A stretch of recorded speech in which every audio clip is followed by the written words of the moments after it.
Hello, hello, hello. This is Nick Krauser announcing the very first Womanizers Bible podcast. Now, this is my first podcast. I'm quite a naive little lamb when it comes to doing them, so bear with me. I hope this will get better over time. Now, there's a lot of podcasts out there in the manosphere and the PUA sphere. So the obvious question is, what's different about this one? Well, I think the manosphere ones tend to be quite political. I'm not going to be political in this one. I find it's very bad for your vibe. I mean, I tend to agree with a lot of what they say. It's just pussy repellent to make it a focus of your life. So I'm going to completely avoid all that stuff. I'm glad other people are carrying that fight. Well done, you go for it, but it's not something I want a part of the production in. And then the PUA sphere, well, I think it tends to focus a lot on more beginner stuff. A lot of these podcasts, like 5 ways to know if you're an alpha male, 7 dynamite texts to get the girl, or whatever it is, whatever it is. I don't really want to go into that market. It's already been well served by others. It's not my thing. So what I'm going to try and do with this podcast is be rather more cerebral, a bit more highfalutin, playing a little bit more to my strengths and to my interests. And then we'll see if there's an audience for it. So the kind of guiding light in this is my old blog, Count Cervantes. That's still online if you want to go to it, countcervantes.wordpress.com. I don't update it anymore. The reason being, it's very difficult to write those posts. Much, much more difficult than writing my Krauser PUA posts. And the purpose of the Count Cervantes blog was a little thought experiment. Is I wanted to flesh out more my own avatar of the most interesting man in the world. It was the direction my game had been going when Jimmy and Mick and I would sit in our Hemingway suite in our little Chateau Hampstead, would sit on these leather sofas, dim the lights, listen to 40s jazz music, drink dark and stormies, and basically tell each other how awesome we were. So in those Hemingway nights, it was kind of like a little private gentleman's club. I don't mean the gentlemen's clubs which have strippers. I mean more like the sort of thing where you'd expect to see Mycroft and Sherlock Holmes in Kensington or something. We just like to talk about highfalutin things, about politics, economics, about Cuban cigars, about European history, whatever. And it was just a way of like flexing our masculine elderly statesman muscles, it was great fun. Now, I ended up getting kicked out of that house and it's been knocked down and turned into flats. Jimmy and Mick are both on opposite sides of the world now, but the spirit lives on. So this podcast is meant to try and capture a little bit of that Count Cervantes spirit and to move it on, because I got tired of writing it because it was too hard, but maybe speaking will make it a bit easier. So I'm going to cover things like the player's lifestyle, the player's journey, a lot of the meta game. And I'm going to start by, I've fielded some readers' questions, which I'm going to address. Now, as you'll see, because I'm recording this after the first question was answered, is I don't half build up a head of steam and ramble on. So the first question I answered a third of it, and it took me 30 minutes. So this podcast has got one very long, detailed answer to one part of a 3-part question. So I'll see what you guys think of this, and if it's the kind of thing you want to hear more of, I'll start cracking on with the other questions. So I welcome feedback in the comments below. Hope you enjoy it. Let me know.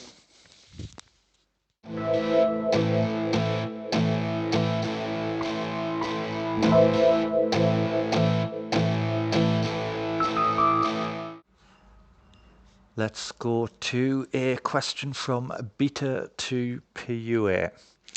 A guy I actually know, I've met a few times. He actually asks 3 different questions, so I'm going to try answering all 3. So let's start to quote. The player's journey. there are a fair few guys out there who've reached intermediate level through sheer persistence, but advanced guys such as yourself are few and far between.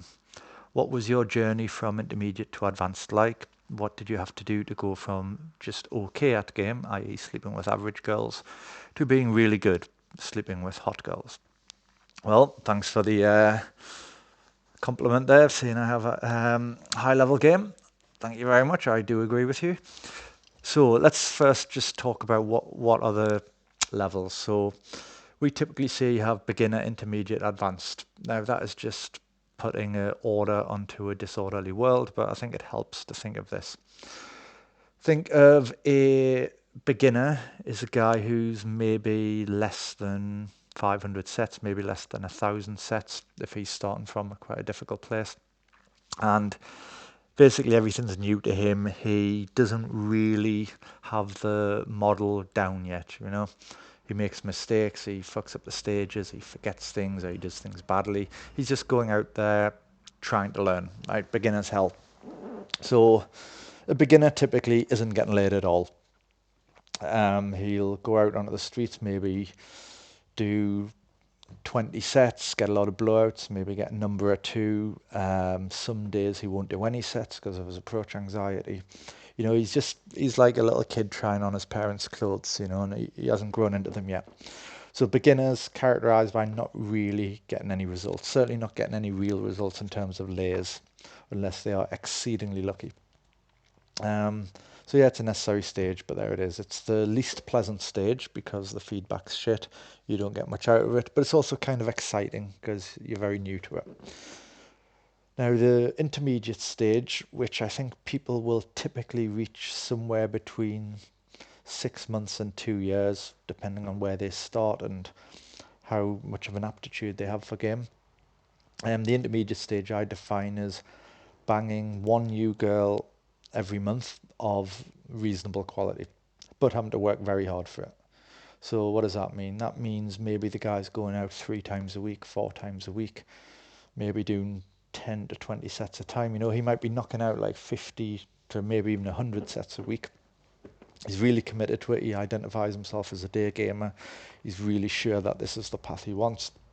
So he's working hard and he's done enough of it, let's say maybe over 1,000 sets, that he's got the basics down. I mean, they can still all be tweaked and refined and perfected, but he's doing something which you look at it and you think, yeah, he's doing a decent job there. So intermediates will be getting results. They're just working really hard for it. It's very inefficient. You know, so there's, on the one hand, the intermediate will be thinking, this is awesome, I'm getting laid off day game, isn't this exciting, I've got control of my love life.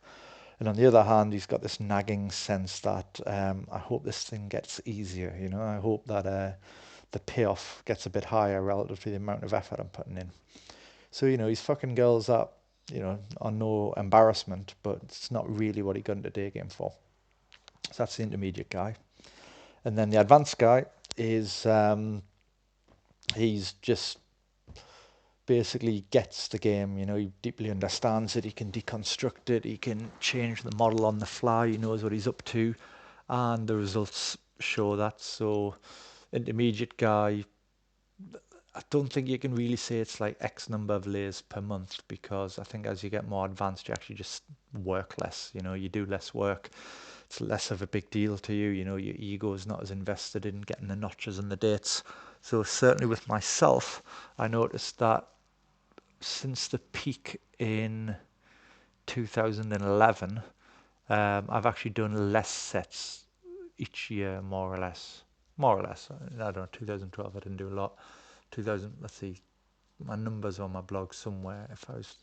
I think I did about well over 1,000 in 2011, probably did about 250 in 2012. I was back up to about 1,000 in 2013. Down to about 500 last year, and I've done I don't know, I've probably done like 60 this year so far. So anyway, the work rate goes down, I find, because you get a bit tired of day game. You know, there's only so long you can endure the churn and the grind, and you get more efficient anyway, so you don't have to work as hard. So I'd say an advanced guy is probably at the point where he's getting laid on a long-term average about one new girl every, I don't know, somewhere between 25 and 50 sets, or every 30 to 60 sets. And also that these sets that don't go anywhere tend to be a lot shorter. You waste a hell of a lot less time. A lot less eye dates, a lot less dates to nowhere, and so on. And then a little bump in quality. So I'd say that's the difference between beginner, intermediate, and advanced. So Mr. Beta to PUA's question, first of all, is about how to get from intermediate to advanced. What did you have to do? Okay, so I've just had to think about this and put down some bullet points for my own reference. So some of the things I did is I started being more conscious of playing to my strengths.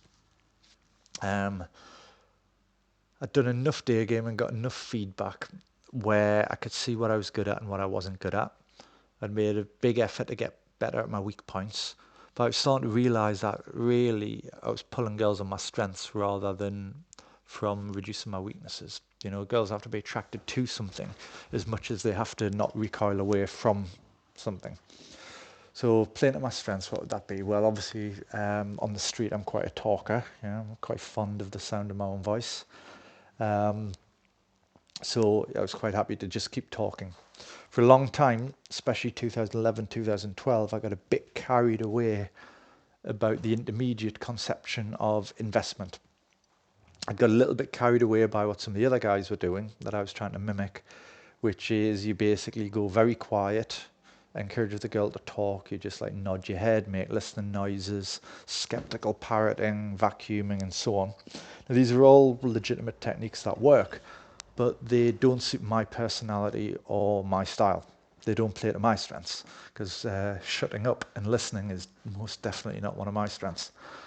So what did I do? I instinctively had started just talking more, talking over girls, and using my voice pretty much as a blunt instrument to hit the girl over the head with. Now, actually, something Tom said about a month ago when we were in Prague, he actually said to me, he's like, oh yeah, I've noticed watching your infields, you're a bit more like Mystery in this sense, is like you just never shut up. You just basically frame crush girls with your conversation. And that's what works for you rather than the normal conception of investment, which is being quiet and letting them talk. So, I'd been thinking about this for a while, and I think what's going on there is investment isn't about who talks more. Investment's about getting the girl to give of herself to the interaction. Now, there's a number of ways she can give of herself to the interaction. One of which, the obvious one, is she talks a lot. But the other ones are, let's say her English isn't very good, but she expends a lot of mental effort trying to understand what you're saying to her.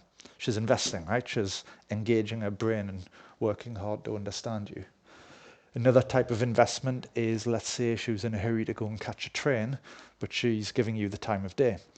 That's putting herself in an interaction because she's allowing you to inconvenience herself. Every second she spends with you has a cost in terms of missing a train or waiting for the next one. She stays, right? She's investing. Other ones will be if she plays a good part in following your lead, laughing at your jokes and giggling and giving you the banter back. She's investing, right? So investing can mean many things. And what I realized when I was making this jump from intermediate to advanced is instead of trying to trigger the kind of investment that, say, a John Matrix will get, like he's at the opposite extreme to me, he barely says a word, or say Tom, who listens a lot more than I do, but speaks a lot more than John Matrix does. I started thinking, let's play to my strengths. My strength is to talk. So let's make the girls invest by having them in the listening role. So I started to slightly change the way I talk to basically move the girl around and push her around and, as I call it, conducting the symphony on her, where she was like an eager listener in the theatre hall listening to the orchestra rather than on the stage playing. So that was just like a small tweak in which I was able to maintain one of my strengths, which is my ability to like weave these elaborate lyrical things when I talk, my ability to just go off on a rant, my ability to just keep talking with the full conviction that I believe every word I say, that I own my words, and that I expect the girl to listen. So that's kind of a frame control thing. So that was little tweak to move the model into something that more naturally represents my personality and one of my strengths. So does that mean you should talk a lot? Not necessarily, but figure out what your strengths are and play to them. I'd say another thing is an intermediate, you will tend to be a slave to the model, meaning you're trying really, really hard to precision engineer every part of your game, like the open, the stack, the vibing, the investment, the spiking, trying to figure out the right close, the right number close, trying to figure out the right fashion, the right way to stand, right? There's all these little things where you see the model in enough detail now, and you see it clearly enough, and you kind of get what you're trying to do, that you start precision engineering every element of it. Now that's really good. I think that's really important. That's how great engineering is done. That's how, McLaren make their sports cars. That's how, like Rolex make their watches. So that's really important to do. But the problem with it is it can kind of like strangle the life out of the interaction itself, right? You can have a tendency to inhibit yourself, a tendency to allow the model to chain your self-expression and shackle you, restrict you. So that's why a lot of the sets you'll see intermediate guys do, it's technically proficient, but a little bit robotic. You can see that the personality isn't really coming out. So I think you'll find that characterizes intermediate guys, solid technical application of the model, but a bit lifeless and a bit boring. So that's okay, it'll get them laid, but if you want to move to the advanced level, you kind of have to cast away the model.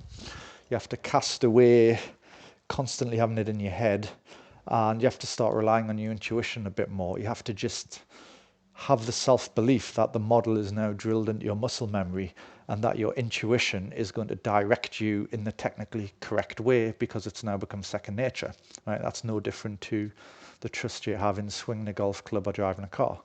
You have the trust in yourself as having become competent at what you're doing. So that does a few things. It removes that little bit of self-doubt, because when you're intermediate, you will often not have the full belief that you yourself can get the girl.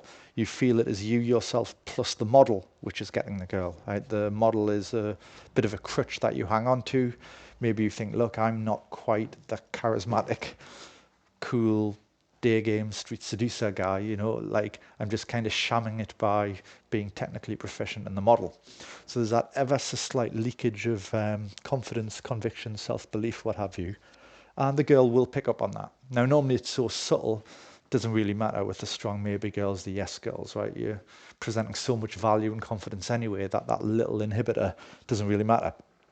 But if you can remove it, your results will get better, and it'll just become more fun, because you no longer feel like you're sitting an exam every set in implementing the model. So that's important. But the main thing is, like I said earlier about playing to your strengths, is once you just rely on your intuition, you just unburden yourself and your creativity can really come out. And that means you'll start unlocking this creativity, which is a strength, which is very attractive, and your results should go up because of that. So again, if you're intermediate right now and you want to get more advanced, I'd say try not to think about the model so much. Just allow your intuition to elevate the direction in the set.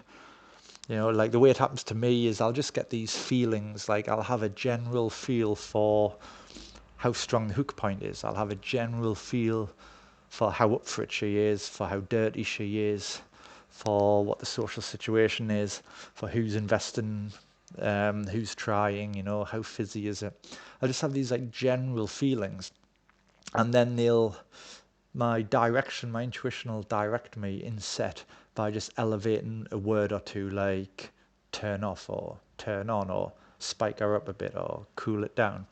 Right, so I won't be thinking in terms of that big complex diagram on the back of Daygame Mastery. It'll just be literally at the right moment, a little piece of direction will just elevate itself from my intuition, and I'll follow it because I got the confidence that the model's there. I know what I'm doing. Okay, what else? Another thing that helped me is when I was an intermediate, this is related to being a slave to the model, is I saw the seduction in terms of stages. Stages in the sense that there are things you must do. That the agency is on yourself, that you are driving the model, and that therefore you control the speed of the seduction. So, you've got to go out and do the stop. And then after the stop, you've got to do the open. And then you've got to do the assumption stack, and then you're into the vibing and so on, right? But the locus of control, the interest, your mind is all on what do I do? Now, the way I think of that is I think of it a little bit like a bag puncher in a boxing gym. And I think of this frame of mind as like being a bag puncher, right? So the world is full of good bag punchers, right? It's not full of good boxers. There's a difference. So what does a bag puncher do? Goes to the gym, right? He's got his gym bag. He gets changed. He does his stretches. He does his warm-ups, shadow boxes a little bit maybe, and then he starts hitting the bag. And he has his little combinations he wants to do, 1, 2, hook, duck, step off, throw a right hand, whatever, and then he repeats that. Or maybe he'll decide to punch himself out for 3 minutes for the endurance of it, whatever. But the idea here is the bag is just inert. The bag is just taking whatever he gives it, just like the mirror just reflected back at him whatever he gave it, just like, the ground took whatever push-ups and sit-ups he put upon it, right? But the idea is that the movement is all his, the action is all his, it's all about him, right? It's all about him. Now you get a crucial break when you go into the ring and spar with a real live opponent. Because now you're no longer dealing with inert. You're dealing with another live person who has plans of their own, and they're going to allow you or not allow you to do certain things depending on their mood and capabilities. This is why bag punchers are terrible at hitting moving targets, right? Because a bag just stands there, waits for you to hit it, whereas an opponent moves around you, fakes at you, moves his hands, moves his head, tries to fake you out, dicks around with you with his eyes, with his shoulders. And there's all sorts of things going on in front of you, which you've got to deal with. They're new, right? Bags don't do it, right? The floor and the mirror don't do this. So what's happening now is you're no longer a case of one active agent acting upon an inert object. What you now have is two active agents cooperating and conflicting with each other, where everything one does is conditioned by what the other does and vice versa. And that's why you get things, for example, as saying in boxing that a great fighter can make a good fighter look ordinary. It's not like that good fighter is ordinary, it's just the great fighter only allows him to look ordinary. So how does that relate to sets? If you're a slave to the model and you're totally focused about what do I do, how do I stand, what do I say, you're not really looking at the girl. You're not really reading the girl, you're not really responding in the flow of the moment to what the girl is doing. And it's the girl who's going to decide if you fuck her, right? Because like when you opened her, you pretty much already decided your part, right? That second part, the second half of the handshake of sex is going to be her control. Now, of course, you can influence her, you can impress certain things upon her, but you can't control the girl. So what's going to happen is the girl has to feel certain emotions. She's got to make certain mental determinations which take you ever closer to sex. And they go on in her. And they're subject to her biography, her moods, her thought patterns. So anything you put on her is reflected through that. And she'll hit you with all sorts of things in return that you have to deal with in the moment. So long as you're a slave to the model thinking only about you, you're going to be really clumsy to all this stuff. You're going to miss your chances, you're going to misread things, you're going to blunder on like a bull in a china shop, and a lot of stuff's going to break. But once you release yourself of all that, you start thinking of a day game set not as a model that you must work through. You start to see it more like a checklist of things to tick off. You think of like, imagine you've got a bunch of boxes on your checklist which represent things she does, things she accepts, IOI she gives you, certain things she says or does, certain things she's compliance tests she passes. These are like checklists. So what you're really doing in day game is you're trying to tick off the boxes. So at the beginning, the obvious one is she stops, right? Tick, she stopped, right? You tick off hook point, right? Maybe you get that little spark of electricity that flashes between you for a brief second when you put the eye mesmer on it. Okay, you can tick it off. Attraction was achieved, right? Maybe you'll ask a little bit about her logistics, you know, and turns out she's not mentioning a boyfriend. She's got nothing better to do that day, right? You tick that off as well. And the same thing applies on dates, right? You're ticking things off. Now, when you think of things that way, what it means is the speed of the set is really controlled by how fast you can tick things off, which she has a large influence on. So, for example, in November in Prague, I remember a first date I had with a Russian girl where she'd IOI'd me on the street, very subtle IOI. She's a very little mousy good girl. She's actually a doctoral student. And so I thought, great, stopped her, and within 5 seconds of talking to her, I was just thinking, I'm going to fuck this girl. There was just this thing going on in her eyes, this thing, you know, she was blushing a little bit. That pretty much 5 minutes into the street stop, I thought, I'm going to fuck this girl. Now, I didn't think that 100%, but it was as strong a conviction I was going to fuck a girl as I've ever had. And why was that? Because she just ticked off the checklists, right? She'd given me a nice little subtle IOI. She had this, the way her eye contact was, it was full of attraction and horniness. She had a lot of submission in her body language. So I was just ticking all this off within 5 seconds. I was like, right, bam, bam, bam, bam, bam, right? What I wasn't doing was laboriously going through the model and then just throwing that at her, you know, as like a combination spammed onto a heavy bag, right? It was very much reading her. And then a bit later, when there was the text messages, I sent off my like, hey Russian, it was nice to meet you. And she sent me this like wall of text back with like smiley faces. So I was ticking that off, you know. Any good day gamer will tell you when you get a wall of text with smiley faces back to your first text, it's very on. So again, tick that off. So I went and then I invited her out on the date. She, you know, accepted my first offer. So I thought, right, tick. And then while we're on the date, within 2 minutes, I kissed her. And this was like a 6 p.m. date in a cafe, a bright cafe. Now, I don't normally move that fast, you know, I was kind of full of myself because I'd already fucked 3 girls in the last like 5 days. It was this like unusual hot streak I was having. So I was kind of full of myself. But technically, I just knew it was going to happen. And it was all because of these checklists. So this set moved really, really fast. And this was a girl who, if anybody met her, they'd say she's a total good girl. I know from what she's subsequently said, well, in as much as you can ever believe a woman, is she's very far from promiscuous. It was just the checklists were there, and that determined the speed I could push it. So I think that is one of the intermediate to advanced changes, is you start to see sets, like, you know, the street stops, dates and so on, is more about putting something out there in order to get some information so you know you can move to the next level, rather than just pushing out the stages at your own pace. Okay, what else? I also got a greater confidence in the frame of the model. I got a greater confidence that women really want this.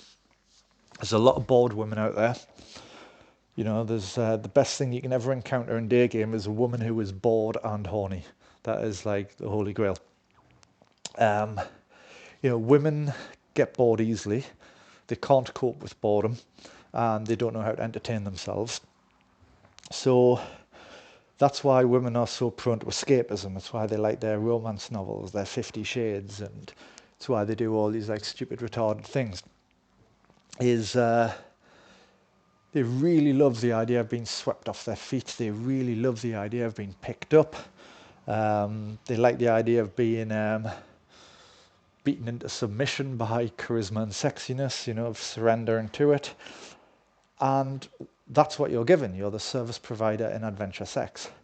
So an intermediate still tends to have the frame that he's in some way extracting something from a woman against her better judgment, or that he's taking value, or that, you know, he's in some way a little bit of a dirty dog. And that's actually quite fun frame, right? Feels good to get what you don't deserve, you know, to eat someone else's lunch and so on. But it's not really what's happening. So what's happening is the women really do want this to happen, right? The women who let it happen, you know, and even the ones who are taken and they're no girls, they still look at you thinking like, I'm glad there's guys like that out there, because if I ever need this at a future point in my life, I really hope I run into someone like you, right? So the girls want this. So again, one of the things that helped me get up to advanced was really starting to internalize the belief through reference experiences, whether it was yes girls going for it and then thanking me afterwards, or no girls saying no, but then saying, look, I think what you're doing is really cool. I just really got this belief that I am delivering what women really want. Right? This model is what they really want. They want to be picked up. They love the whole process. It's not something they can go out and get. They have to wait for it to happen to them, and they tend to be very grateful. So that gives you a lot more confidence. It allows you to be really brazen and pushy. Then I think the last thing I'll say on this is you talk about sleeping with average girls versus hot girls. Well, I don't think it's that much different sleeping with hot girls and average girls. I think a lot of that just comes down to the numbers game. Is there are, I don't know, these are numbers I've pulled out my arse, but for every 10 sixes, there's probably 3 sevens. For every 10 sevens, there's probably 3 eights.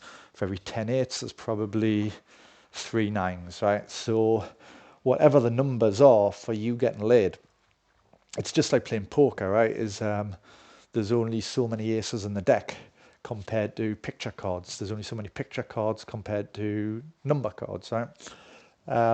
There's only so many hot girls out there. So even if, and I'm not totally sure about this, but even if the percentage probabilities are equally distributed amongst all girls, as in sixes are just as likely to fuck as eights, sixes are just as likely to respond as well to daygame as eights, a six, if you're good enough for a six and you're good enough for an eight, right? Let's assume that's all constant, which it might be, right? I'm actually thinking it might be fairly constant. Then really it's just there's less eights out there, right? You gotta, most of the stones you flip are going to be sevens, I'd hope so, right? You're not going to get as many chances to flip the 8, and you're not as likely mentally to put the same game on an 8 as you would have on a 7. You're likely to inhibit yourself a little through nerves. So even allowing the same percentage of 8s turning into layers as 7s, there's just far less of them.